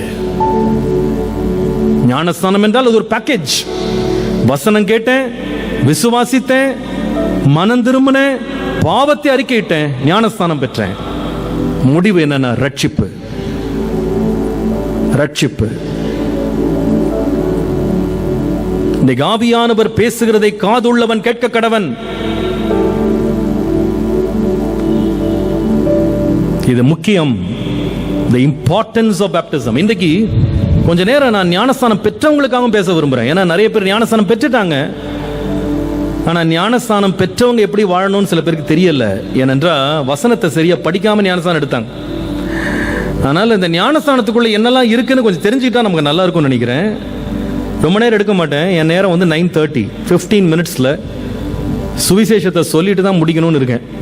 எனக்கு கிடைச்சது ஒரு சான்ஸ் இன்னைக்கு. அதனால இன்னைக்கு நான் சொல்லி தான் ஆகணும். ஏன்னா உங்களுக்கு நான் கடனாளி கிடையாது, கர்த்தருக்கு கடனாளி. நீங்க ஏற்றுக்கொண்டீங்களோ ஏற்றுக்கொள்ளையோ, உங்களுக்கு பிடிக்குதோ பிடிக்கலையோ, எனக்கு கூடுவீங்களோ கூட மாட்டீங்களோ, எனக்கு தேவை கிடையாது. உங்களுக்காக நான் வரல. நான் தேவனுடைய ஊழியக்காரன். மனுஷனை பிரியப்படுத்துறவனா இருப்பேனால் நான் தேவனுடைய ஊழியக்காரன் அல்லவே. உங்களை பிரியப்படுத்த நான் வரல. உங்க காதுக்கு இனிமையானதை பேசுறதுக்கு நான் வரல. சத்தியத்தை போதிக்கிறதுக்காக வந்திருக்கிறேன். அதனால நீங்க கேட்கறதுக்கு மனம் இருக்கிறவங்க கேளுங்க. அதன்படி நடக்க உங்கள் இருதயத்தை ஆயத்தப்படுத்துங்க. இயேசு சீக்கிரம் வருகிறார். 3 முக்கியமான காரியங்கள் இந்த வசனத்தின் சுட்டிக்காட்ட விரும்புகிறேன். இப்ப வாசித்த வசனத்தை பாருங்க. 21ஆம் வசனத்துல இந்த 8 பேர் மாத்திரம் காக்கப்பட்டதற்கு இணையான ஞானஸ்நானம் பெறுகிறவர்கள் எப்படிப்பட்டவர்களா இருக்கிறாங்கன்னு கேட்டா, வேதம் சொல்கிறது இந்த ஞானஸ்நானமானது மாமிச அழுக்கை நீக்குகிறதாக இல்லை. அப்போ ஞானஸ்நானம் எடுக்கிறது நான் சொன்னது போல தண்ணிக்குள்ள போய் இறங்கி, தொட்டிக்குள்ள இறங்கி, ஒரு குளத்துக்குள்ள இறங்கி, நதிக்குள்ள இறங்கி நீங்க தண்ணீர்ல முழுகி ஞானஸ்நானம் பெற வேண்டியது அவசியம்னு சொன்னேன். அதுல போய் இறங்கி நீங்க தண்ணீர்ல முழுகி வெளியே வந்த உடனே உடம்புல இருக்க அழுக்க குளிப்பாட்டுறதுக்காக ஞானஸ்தானம் ஆண்டவர் வைக்கலன்னு சொல்லியிருக்காங்க. அதான் சொல்லியிருக்கு. மாமிச அழுக்கை அது நீக்குறதா இராமல்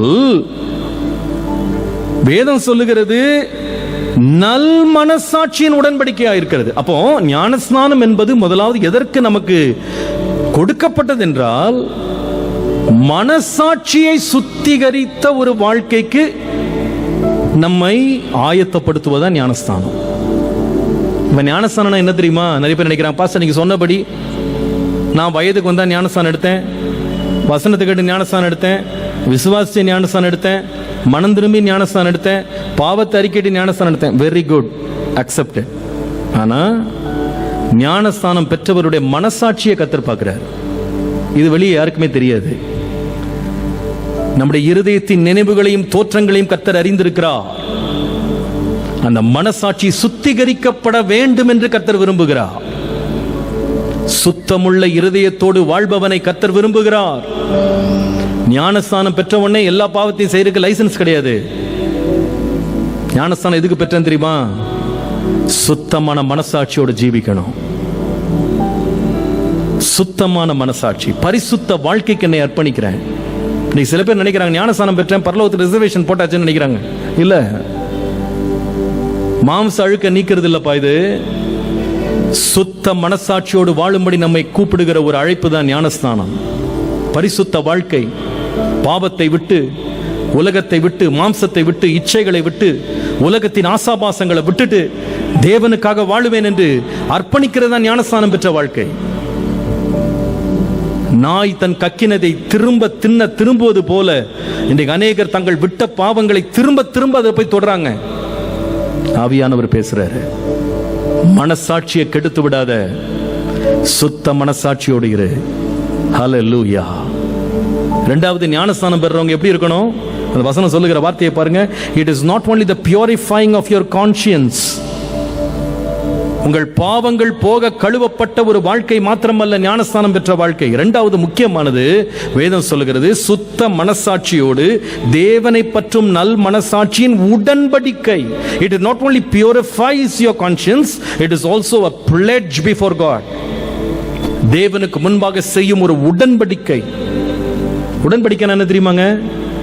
ஒரு நாள் ஒரு கணவனும் மனைவியும் வாலிபர்களாக ரெண்டு பேரும் தேவ சமூகத்தில் வந்து நிற்கிறாங்க.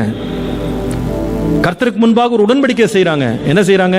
வாழ்விலும் தாழ்விலும், சுகத்திலும் சுகவீனத்திலும், இன்பத்திலும் துன்பத்திலும், தேவன் நம்மை வைக்கும் எல்லா நிலையிலும் நான் உன்னை நேசிப்பேன், உன்னை காப்பாற்றுவேன், மரணம் நம்மை பிரிக்கும் வரைக்கும் நான் உனக்கு உண்மையாயிருப்பேன் வாக்குறுதி கொடுக்கிறாங்க. அதான் உடன்படிக்கை. ஞானஸ்நானம் என்பது ஏதோ ஒன் டைம் ஈவென்ட் கிடையாது. It's not a one time event. Baptism is a இந்த உடன்படிக்கையை முறிக்க மாட்டேன், இயேசுவை விட்டு பிரிந்து போக மாட்டேன். வாழ்ந்தால் இயேசுவுக்காக, அவருக்காகவே, அவரோடு, அவரிலே நான் வாழுவேன். I made a covenant. இனி வேறொரு முகத்தை நான் பார்க்க மாட்டேன், வேறு ஒருவரை நேசிக்க மாட்டேன், வேறு ஒன்றின் பக்கம் இழுக்கப்பட மாட்டேன், இயேசுவுக்காகவே வாழுவேன். அது ஒரு உடன்படிக்கை. உடன்படிக்கை, இட்ஸ் a covenant. அதனாலதான் ஒரு திருமணம் செய்தவன், திருமணம் செய்தவள், எத்தனையோ போராட்டங்கள் வாழ்க்கையில் வரலாம், பிரச்சனைகள் வரலாம், எத்தனையோ இடர்பாடுகள் வரலாம், தன் கட்டின மனைவிக்கு உண்மையா இருக்கிறான். கஷ்டம் வரும், நஷ்டம் வரும், உயர்வு வரும், தாழ்வு வரும், சுகம் வரும், சுகவீனம் வரும், என்ன வந்தாலும் சரி மரிக்கிற வரைக்கும் உண்மையா இருக்கிறான். அந்த உடன்படிக்கை தான் தேவனுக்கு பிரியமானது. It's a covenant. அதை மறந்துடாதீங்க. ஞானஸ்தானம் பெற்றவர்கள் மறந்துடாதீங்க. இது தேவனோடு செய்த ஒரு உடன்படிக்கை. அந்த உடன்படிக்கைக்கு யார் கண்காணி தெரியுமா? கர்த்தரே கண்காணியா இருப்பார். வேதம் சொல்லுகிற இளவயதின் மனைவியோடு நீ செய்த உடன்படிக்கை கர்த்தரே சாட்சியா இருப்பார். ஒரு மனுஷனும் செய்கிற ஒரு உடன்படிக்கைக்கே கர்த்தர் சாட்சியா இருப்பார். ஆனால் நல்ல மனசாட்சியோடு தேவனோடு செய்த உடன்படிக்கையை கர்த்தர் மறந்துடுவார் நினைக்கிறீங்களா? இல்லை, அவர் கண்காணியா இருப்பார். அவருக்கு உண்மையா வாழணும்னு விரும்புறாரு. ஞானஸ்நானம் என்பது தேவனோடு செய்யப்படுகிற ஒரு உடன்படிக்கை. அதனாலதான் ரோமருக்கு எழுதின நிருபம் 6ஆம் அதிகாரம் 9ஆம் வசனம் முதல் வாசிக்கும் போது, மரித்தோரிலிருந்து எழுந்த கிறிஸ்து இனி மரிப்பதில்லை என்று அறிந்திருக்கிறோம். மரணம் இனி அவரை ஆண்டு கொள்வதில்லை. அவர் மரித்தது 10ஆம் வசனம், பாவத்திற்கென்று ஒரே தரம் மரித்தார். அவர் பிழைத்திருக்கிறது தேவனுக்கென்று பிழைத்திருக்கிறார். அப்படியே நீங்களும் உங்களை பாவத்திற்கு மரித்தவர்களும் நம்முடைய கர்த்தராகிய இயேசு கிறிஸ்துவுக்குள் தேவனுக்கென்று பிழைத்திருக்கிறவர்களாகவும் எண்ணிக்கொள்ளுங்கள். பாவத்திற்கு மரிச்சிட்டேன், இயேசுவுக்காக பிழைத்திருக்கிறேன். 12ஆம் வசனம் சொல்லுகிறது, ஆகையால் நீங்கள் சரீர இச்சைகளின்படி பாவத்திற்கு கீழ்ப்படியத்தக்கதாக சாவுக்கேதவான உங்கள் சரீரத்தில் பாவம் ஆழாதிருப்பதாக. 13ஆம் வசனம், நீங்கள் உங்கள் அவயவங்களை அநீதியின் ஆயுதங்களாக பாவத்திற்கு ஒப்புக்கொடாமல் உங்களை மரித்தோரிலிருந்து பிழைத்திருக்கிறவர்களாக தேவனுக்கு ஒப்புக் கொடுத்து உங்கள் அவயவங்களை நீதிக்குரிய ஆயுதங்களாக தேவனுக்கு ஒப்புக் கொடுங்க. 2 எஜமான்களுக்கு நீங்க ஊழியம் செய்ய முடியாது. திருமணமான ஒரு பெண் சொல்ல முடியுமா தன்னுடைய கணவனை பார்த்து, ஐயா நீங்க என்ன கல்யாணம் பண்ணிட்டீங்க, உங்களுக்கு சமைச்சு போடுவேன், உங்க வீட்டை நல்லா கவனிச்சுக்கிறேன், உங்க பிள்ளைங்கள் எல்லாரும் நல்லா பார்த்துக்கிறேன், நேசிக்கிறது மாத்திரம் வேற ஒருவரை நேசிக்கிறேன்னு சொன்ன கணவன் ஒத்துக்குவாரா? ஒத்துக்கொள்வாரா? ஒத்துக்கொள்ள மாட்டாரு. என்னோடு நீ உடன்படிக்கை பண்ணி இருந்தால் 100க்கு 100 எனக்கு தான் நீ சொந்தம், வேற எந்த ஆசையும் உனக்கு வரக்கூடாதுன்னு சொல்லுவார். கணவன் அப்படிதான் சொல்லுவாரு, மனைவி அப்படிதான் சொல்லுவாங்க இல்லையா? ஒரு கணவன் வந்து மனைவிட்ட வந்து, ஐயா பணத்தை மட்டும் நான் உன்கிட்ட கொடுத்துட்றேம்மா, மாசம் மாசம் சம்பளத்தை கவர் பிரிக்காம உனக்கு கொடுத்துட்றேன், உனக்கு வேண்டிய எல்லா ஃப்ரிட்ஜிலேருந்து நகையிலேருந்து நட்டிலேருந்து எல்லாம் வாங்கி போட்டுடுறேன், வேறு ஒருத்தியை வச்சிருக்கிறேன்னு சொன்னா மனைவி ஒத்துக்கொள்வாளாங்க? அவன் என்ன சொல்லுவா தெரியுமா? இந்த பணத்தெல்லாம் நீ வச்சுக்கப்பா, நீ மட்டும் எனக்கு வந்தா போதும்னுவா. உன் பணத்துக்காக நான் வரல. நீங்க நிறைய பேர் நினைக்கிறாங்க ஆண்டவர்கிட்ட போய் தசமபாகம் கொடுத்து காணிக்க கொடுத்துட்டு ஏதோ கோயிலில் போயிட்டு காணிக்க பட்டியில் உண்டியலில் போய் காசை போட்டாப்புல ஆண்டவருக்கு நம்ம உண்மையா இருக்கிறோம்னு நினைக்கிறாங்க. காசுக்காக ஆண்டவர் நம்மகிட்ட வரல. பேதுரு சொன்ன, உன் பணம் உன்னோடு ஒளிய கடவுதுன்னு சொன்னார். நிறைய பேர் இங்கே ஆண்டவரை ஏமாற்ற ட்ரை பண்றாங்க. காசை கொடுத்துட்டு காணிக்கையை கொடுத்துட்டு தசமபாகம் கொடுத்துட்டு என்ன ஸ்தோத்திர காணிக்க என்னென்னமோ வகை வகையான காணிக்கை எல்லாம் போட்டுட்டு எங்கப்பா நேசம் இருக்குன்னு கேட்டா அது உலகத்துல. பாசம் எங்க? பாவத்துல. எங்க ஐக்கியம்? உலகத்தோட. காணிக்க கரெக்டா ஆண்டவர்கிட்ட. இது என்னங்க? இது என்ன ஷோ பிசினஸ் நடத்துறோம்? நம்ம டிக்கெட் வாங்கிட்டு சர்ச்சுக்குள்ள வர மாதிரி சில பேர் காணிக்கை போட்டு வந்துடுறது, சர்ச்சுக்குள்ள போயிட்டு வந்துடுறது. இதுவல்ல வாழ்க்கை, கிறிஸ்தவ வாழ்க்கைன்றது. ஆண்டவர் நம்மகிட்ட பணப்பிச்சு எடுக்கிறக்காக உலகத்துக்கு வரல. பூமியும் நிறைமும் அவருடையது, வெள்ளியும் பொண்ணும் அவருடையது. நீங்க நிறைய கிறிஸ்தவர்கள் ஏமாற்றி கொள்றாங்க. 1 லட்ச ரூபா கர்த்தருக்கு கொடுத்தேன், 5 லட்ச ரூபா கொடுத்தேன், 10 லட்சம் கொடுத்தேன், கோடி நான் கொடுப்பா. உன் வாழ்க்கை சரியா இருக்கா? வாழ்க்கை சரியா இருக்கா? நீ நிறைய பேர் நீங்க காணிக்கையை கொடுத்துறேன் கர்த்தர் நம்ம மேல் பிரியமா இருக்கிறார் கிடையாது. நம்ம காணிக்கை கொடுக்கணும்னு ஆண்டவர் தேடுறதே கிடையாது.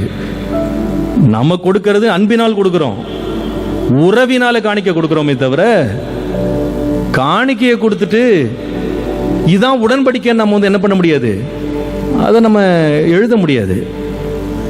இன்னைக்கு சில பேர் நினைக்கிறாங்க, பாஸ்டர் என் மனைவிக்கு நான் என்ன செய்யல, அவளுக்கு எல்லாத்தையும் கொடுத்துட்டேன் பாஸ்டர், சம்பளத்தெல்லாம் கொடுத்துட்டேன், வாஷிங் மிஷின் வாங்கி கொடுத்துருக்கேன், ஃப்ரிட்ஜ் வாங்கி கொடுத்துருக்கேன், மிக்சி வாங்கி கொடுத்துருக்கேன், வீட்டில் இருக்கப்ப வீட்டில் தான் இருக்கிறது இல்லை.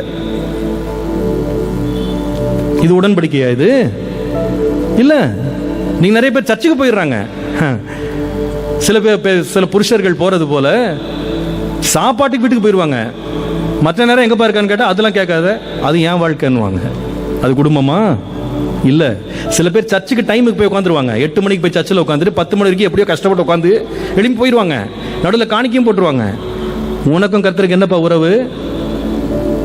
கர்த்தரோட வாழ்றியாப்பா நீனு? கர்த்தருக்கு பிரியமா இருக்கியா? தேவனுடைய வார்த்தைக்கு நடுங்கி பயந்து அவருக்காக வாழ்கிறாயா? இது என்ன? இது உடன்படிக்கை.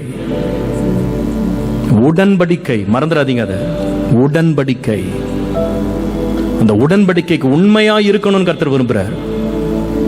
கடைசியாக இந்த ஞானஸ்தானத்தை பற்றி அந்த வசனம் ரொம்ப அழகா முடியுது.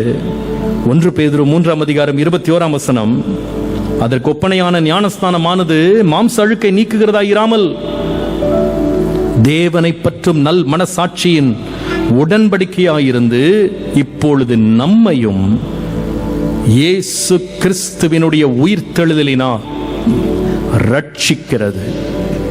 Number 1, the importance of baptism is it purifies the conscience.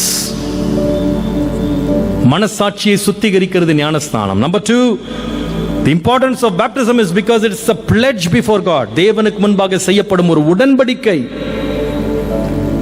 The importance of baptism, ஞானஸ்நானத்தின் முக்கியத்துவம் என்னவென்றால் it assures the protection of God. தேவனுடைய பாதுகாப்பை ஞானஸ்நானம் உறுதி செய்கிறது. வேதம் சொல்லுகிறது, நீ ஞானஸ்நானம் பெறுவாயானால் சுத்த மனசாட்சியோடு தேவனோடு செய்யும் உடன்படிக்கையாக நீ ஞானஸ்நானம் பெறுவாயானால் அது என்ன செய்யும் தெரியுமா? உன்னை ரட்சிக்கும், உன்னை காப்பாற்றும். ஒரே ஒரு வசனத்தை வாசித்து ஜெபிக்க வாஞ்சிக்கிறேன்.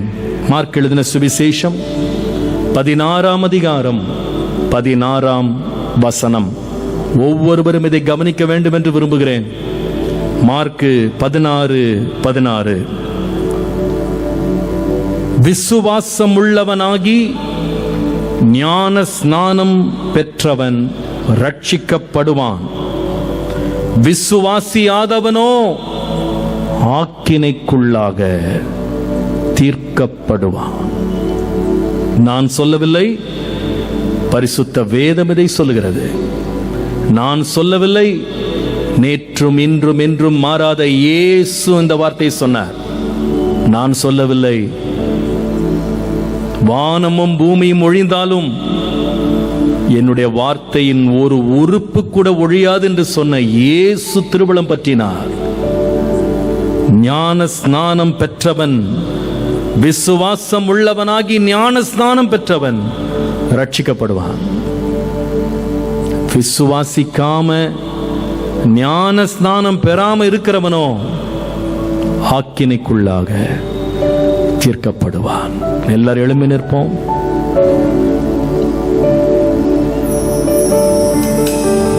ஞான ஸ்நானம் பெற வேண்டியது அவசியம். ஞான ஸ்நானம் ஏன் பெற வேண்டும்? ஞான ஸ்நானத்தின் முக்கியத்துவம் என்ன? நான் அதிக நேரம் எடுத்துக்கொள்ள மாட்டேன். ஒரு 2 நிமிஷம் யாரும் எங்கும் போகாம அப்படியே நின்னீங்கன்னா 2 நிமிஷம். நான் ரொம்ப தொந்தரவு பண்ண மாட்டேன். 2 நிமிஷம் மாத்திரம்.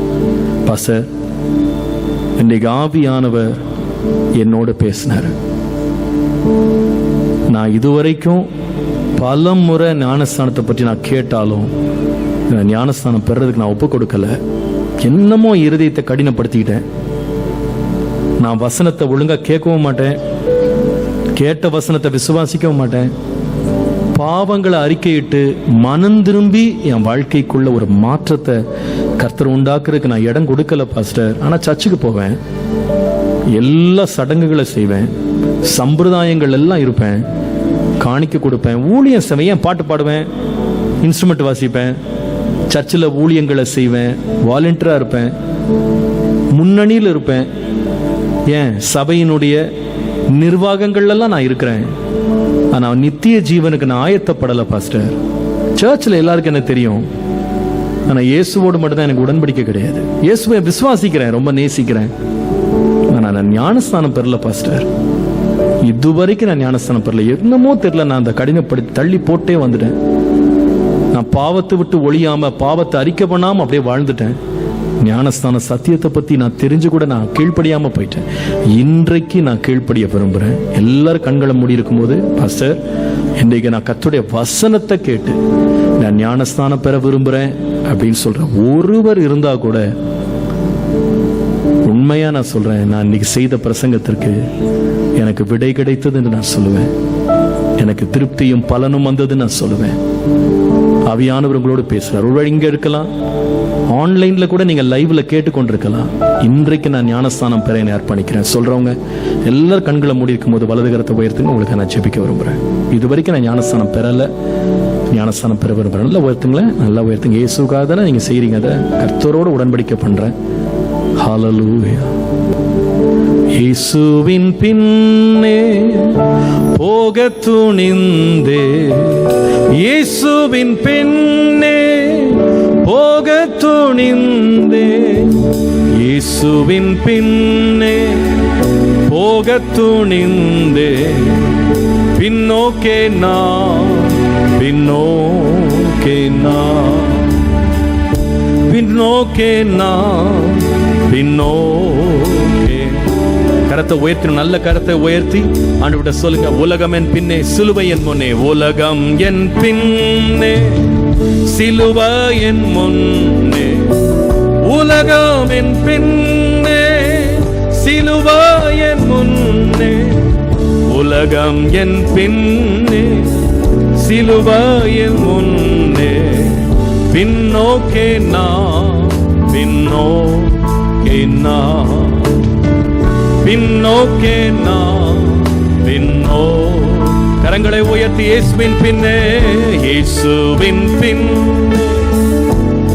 ஹல்லேலூயா. ஆண்டவரே, இயேசுவின் பின்னே போகத் துணிந்தே, இயேசுவின் பின்னே போகத் துணிந்தே, பின்னோக்கே நான், பின்னோக்கே நான், பின்னோக்கே நான், பின்னோக்கே நான்.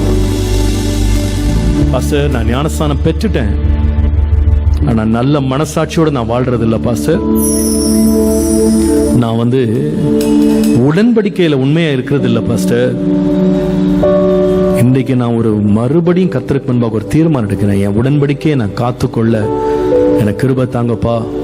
பரிசுத்தமா நான் வாழ்றதுக்கு என்னை மீண்டும் அர்ப்பணிக்கிறேன் சொல்றவங்க ஒரு நிமிடம் அப்படியே கண்களை உயர்த்துங்க. நான் உங்களுக்கு ஜெபிக்கிறேன். இயேசப்பா, எங்கள் எல்லாரையும் பலிபீடத்துல வைக்கிறோம். வாக்கு பண்ணினவர் நீர் உண்மை உள்ளவர். நாங்கள் உண்மை இல்லாதவர்களாக இருந்தாலும் நீர் உண்மை உள்ளவராகவே இருக்கிறீர். இன்றைக்கு வசனத்தை கொண்டு எங்களோடு மீண்டும் பேசி எங்கள் உடன்படிக்கையை புதுப்பிக்கும்படி ஆண்டவரே எங்களோடு இடைப்பட்டிருக்கிறீர். ஞானஸ்நானம் பெற்றவர்களும் இயேசுவே தங்களை கர்த்தருக்கென்று கடைசி வரைக்கும் உண்மையாய் வாழ அர்ப்பணித்து வாழ கிருபை தாரும், ஆசீர்வதியும். உம்முடைய வசனம் தொடர்ந்து ஜனங்கள் நடுவில் இடைப்பட்டு பெரிய அறுவடையை தந்து ஆசீர்வதியும். இயேசுவின் நாமத்தில் பிதாவே, ஆமென்.